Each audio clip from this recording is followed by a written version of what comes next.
Mani sauc Erlins Čivčs. Es strādāju Rīgas centrāla cietumā, uzraudzības daļas jaunākais inspektors. Darbu Rīgas centrāla cietumā uzsāku 2010. gadā. Iemesls, kāpēc pieteicos darbam cietumā, gribēju izmēģināt kaut ko jaunu, kaut ko militārajā ziņā vai apsardzes ziņā. Uzrakstīju pieteikumu, un tā es arī nokļuvu darbā šeit. Mani radi un draugi, uzzinot to, kad es sāku strādāt cietumā, bija ļoti šokēti, pārsteigti. Pārsteigti par to, kad izvēlējos šādu dzīves gaitas jaunu pavērsienu. Jo nebija gaidījuši no manis, kad es varētu aiziet strādāt cietumā vai kādā valsts struktūras vienībā. Mana ikdiena sākās tā. Rītā gaita, apējam vienu posteni, izejam katras kameras, pārbaudam, kā ieslodzītie uzvedās, vai viņi ievēro dienas kārtību, aprunājam kaut kādus viņiem sasāpējušos jautājumus vai interesējušos jautājumus, pēc iespējas atrisinām viņus. Dienas laikā sekoju, lai ievēro dienas kārtību, uzvedības normas, lai ievēro. Un risinām ikdienišķos jautājumus.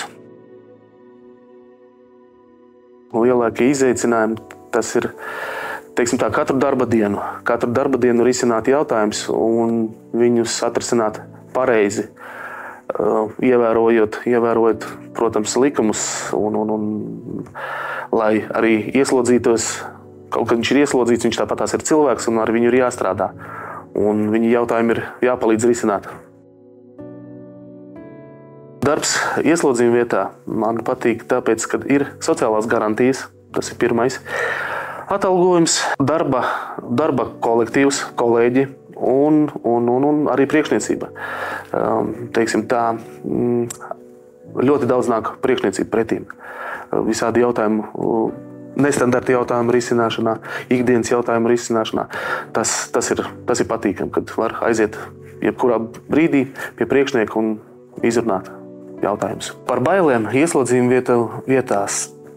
vietās runājot ir tā, kad ir baiļu sajūta ir jābūt. Mana pieredze bija tāda, ka pirmos mēnešus, kad sāku strādāt, bija bail, kad kas var notikt, kā būs ar ieslodzītajiem, vai būs ar viņiem kontakts. Jo man arī bija vēl tie stereotipi, ka no filmām, ka cietums ir pilnīgā kā bedre. Bet gadiem ejot, izrādās, tas ir pavisam savādāk vieta. Tā ir vieta, kur jau, tiesa jau ir nolēmusi un nolēmusi viņu sodu, un mēs tikai izpildām to sodu izpildi veicam. Cilvēki, kas gribētu nākt strādāt, cietumā ir daudz vakances, ļoti daudz vakances ir, sākot no uzrauga, apsarga, līdz pat inspektoriem. Ja vēlies uzsākt darbu cietumā un šaubies par to, nav jābaidās. Ir jāmēģina, jādara, jo kolēģi ir pieredzējuši. Mums arī ir mācību centrs, kuru izejot iegūs vēl zināšanas klāt daudz. Juridiskai jautājumu zināšanas, tas ir ļoti nepieciešams. Darbs, kaulus nelauž. Jādomā ar galvu, ko dara, un viss būs forši. Gandarījumi, lielākie gandarījumi, tie ir bijuši, kad kaut kādas, kad dabūju pakāpi, apbalvojumu kaut kāds.